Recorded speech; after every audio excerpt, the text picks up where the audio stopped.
Did you hear anything about who found him, how he was found, or the 911 call or anything like that? Yes. Yeah? And I can't talk about it. Yeah. Yeah. Here to get to the bottom of it, though, it sounds like.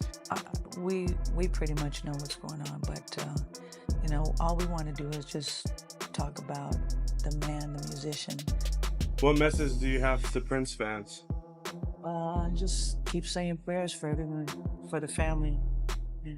There was no sign of this. This is just... You know, everyone gets sick once in a while. We don't know. We're going to find out. Sheila E. was the only person Prince trusted.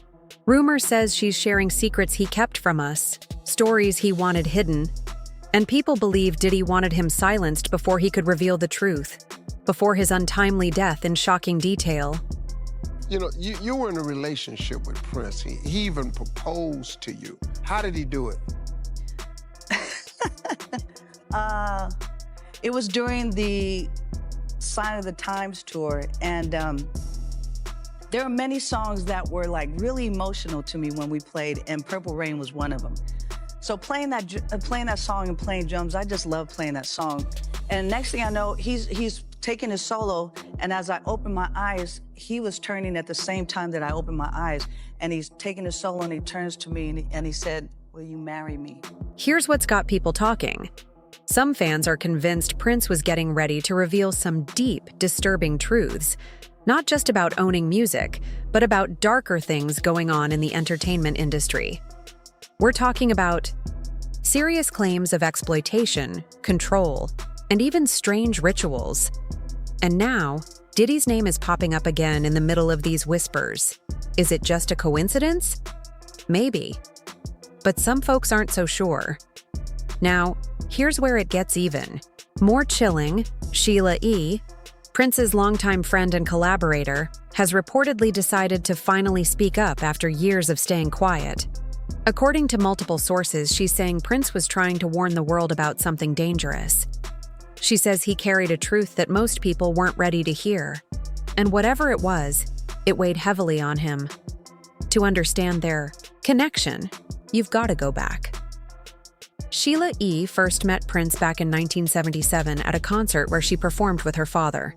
Years later, she signed with Warner Brothers in 1984 and worked with Prince on her debut album, The Glamorous Life. Prince not only co-wrote the title track but also played on it. Sheila E. toured with him, signed to his label Paisley Park, and played huge roles in his Sign of the Times and Lovesexy tours. They were close, professionally and personally. They even had a deeply emotional connection.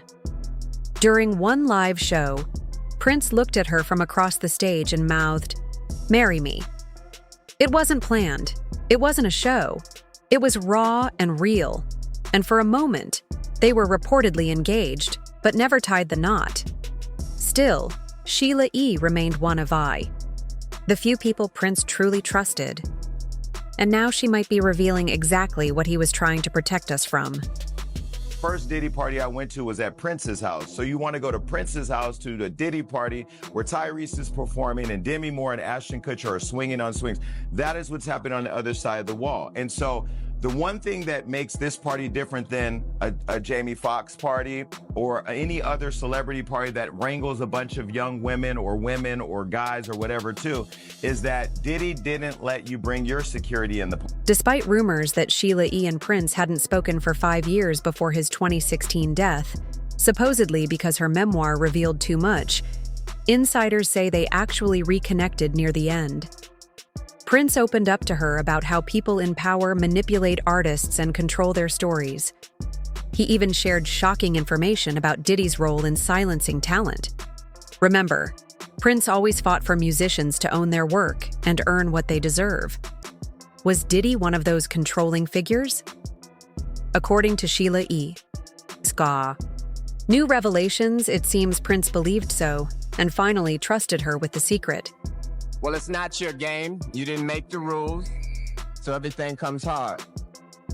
And as long as you're signed to a contract, you're going to take a minority share of the winnings. A select few of us will do well. The majority will not. So as a people, we'll be considered a minority. But stop. Let's take a moment and look at yourself. There's nothing minor about you. You are a blessed people. You're the most talented on earth, and you are still grateful. That is why upon winning in their game, you always thank God. Tonight I would like to ask one favor of you. Imagine what we'll all be like in our own game. Peace and love for one another. Prince was just 18 when Warner Music signed him in 1977. His first few albums, released between 1978 and 1981, didn't sell much, but the label kept him on because they believed in his potential and valued serious artists. In 1982, a year after MTV started, Prince broke into the top 10 in the US for the first time. He and other trailblazers realized that music videos weren't just visuals. They were a way to promote songs and create a unique image and story around the artist. Once he'd cemented his place in music, Prince launched his own Paisley Park Records. Warner helped finance it and handled distribution, but by then he was already revealing how the company was underpaying him and profiting off his work unfairly. He spoke openly about being shortchanged, warning fellow musicians to watch out for contracts that don't value their creativity. On December 31st, 1999, my publishing contract with Warner Chappell expired, thus emancipating the name I was given before birth, Prince, from all long-term restricted documents. Remember that big deals can have a dark side. Back in the day, Warner Brothers not only backed Prince but also bankrolled Sean Diddy Combs and his Bad Boy Records label. Under their agreement, Warner handled marketing and worldwide distribution, both digital and physical, and in return took half the profits. That partnership kept Bad Boy's roster strong. Artists like SheilaE, Mario Winans, the Notorious B.I.G., and Diddy himself all benefited from that investment. But the same system that gave Diddy the muscle to thrive often left artists feeling squeezed. Take Mace, for example. When he left Bad Boy, he explained that it wasn't his idea. The stress of the music business left him burnt out, and he had to step away for his own health. Yet the label showed little sympathy, and his project was shelved anyway. Carl Thomas went through something similar. After his brother passed away, Diddy called him about a week later, not to offer support, but to ask when he'd be back in the studio working on hits. Imagine losing someone close and then feeling like your grief didn't even matter to the person who signed you. And of course, there's Biggie. Reports say that, even after his tragic death, Diddy's first concern was how to push Biggie's Life After Death album to #1. He nagged his team to focus all their energy on sales and chart position, barely pausing to mourn. Years later, Diddy made headlines again by returning publishing rights to his former Bad Boy artists, an unusual move in the industry. Aubrey O'Day and others were thrilled to get back ownership of songs they helped create. Yet when they learned the fine print, they realized Warner and Bad Boy had cleverly tied up some of those rights in complex clauses, making it far from a clean break. Whether you praise or criticize him, Diddy's story shows how the music business can reward big vision and sometimes overlook the people who make it all happen. Artists need support beyond royalties and promotion. They deserve respect for their creative and personal struggles too. So basically, we only get the amounts due since Sony bought our catalog. Okay. So streaming for the past couple years, it's about $800, $900, some in the hundreds, okay? And in order to get that, I have to release him for any claims or wrongdoings or actions prior to the date of the release. I have to sign an NDA that I will never disparage Puff, Bad Boy, Janice Combs, or Justin Combs Music, or EMI, or Sony ever in public. Diddy's move to return publishing rights to his former Bad Boy artists sounded generous, but many see it as just another way to keep control. Prince spotted these tactics long before anyone else. And if he shared even a fraction of what he knew with Sheila E., it's no wonder she's only just started talking about it. Sheila E. says, Prince understood the music business as a system that exploits talent. He warned artists were being robbed of their work and treated like modern-day slaves.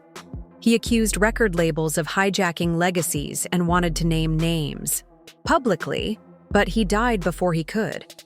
For years after his death, Sheila E. spoke of Prince with love and respect, never revealing too much. Now, nearly a decade later, she's opening up in hints. Friends say Prince carried a secret burden. He wasn't just fighting for his own recordings. He wanted everyone to see how the industry eats creators alive. He believed powerful executives were pulling the strings behind the scenes, deciding artists' fates. Some people connect those warnings to Diddy's current legal battles, suggesting the patterns Prince described are finally catching up to those he called out. In fact, at his last public event at Paisley Park, Prince told guests, "Wait a few days before you send your prayers," almost as if he sensed something was coming. Days later, he was found dead from an accidental fentanyl overdose, likely from counterfeit pills. Sheila E. has said that explanation never felt right. Now, with Diddy's own controversies in the headlines, Sheila E.'s stories about Prince's foresight sound more urgent than ever. She's hinting that the biggest names in music aren't safe from the same forces Prince warned against, and that some secrets died with him. There are reports that say that the landing last week was a treatment for some sort of drug overdose, whether prescription or illicit. Did you ever have any signs of drug use? Did you ever see any signs of drug use with him lately that would end up in something like this? No. So here's the big question. Was Prince's passing really just a sad ending to a legendary life, or is there a deeper truth we've been missing? Could Sheila E. finally be ready to reveal what he told her? And how involved is Diddy in all this? Drop your thoughts below. Are we overthinking, or is something hiding in plain sight?